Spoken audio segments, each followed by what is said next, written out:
আল্লাহ তোরে অনেক দিব, তোরে ভবিষ্যতে আল্লাহ অনেক যাত্রী দেয়। আমি দোয়া করি বাবা, আমি মন থেকে দোয়া করি।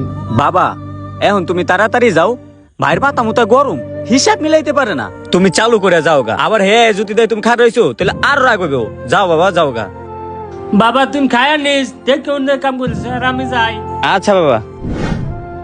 বন্ধু আমার এই যে ভাই ভাই, আপনার নামে এটি কি শুনছি? কি শুনছস? যা শুনছি, আরে বেটা কি শুনছস কবি তো। এই পুরা গ্যারেজের মালিক নাকি আপনি হইতে যাইতেছেন। মজা নিতেছস? এই পুরা গ্যারেজের মালিক আমার বড় ভাই। এই কথা কইতে, এই কথা বড় ভাই শুনলে আমার কার গ্যারেজে রাখবো, গ্যারেজ থেকে আমার দাওয়াই দিব। তুই যা, আমার কাজ আছে। আরে ভাই শুনেন না, গ্যারেজের মালিক আপনার বড় ভাই ছিল, কিন্তু এখন আর নাই। এই পুরা গ্যারেজের মালিক আপনি হইতাছেন। মানি তুই কি কইতে চাইতাছস? আমি শুনছি আপনার বাপে নাকি আপনার নামে গ্যারেজ লিখে দিতেছে। গ্যারেজ যা তো আপনার বাপের নামে ছিল, আপনার ভাইয়ের নামে না। কি কস?